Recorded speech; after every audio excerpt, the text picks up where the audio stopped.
Ayan guys, may nagbigay pa-birthday merienda. Kaso walang asukal.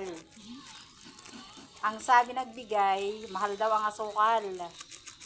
Ayan. Ito lang ang ibinigay ni Auntie Padet. Mahal daw ang sugar. Pero thank you pa rin Auntie Padet. Ito yung favorite ni Lyndon at saka ni J-Lo. Kasi mahal daw na yung asukal. Magkano na yung isang kilong asukal?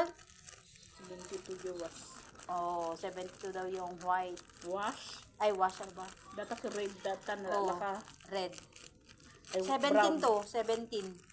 1/4.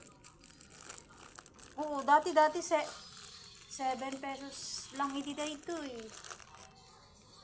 Hindi ugma. Ayan na guys, let's see!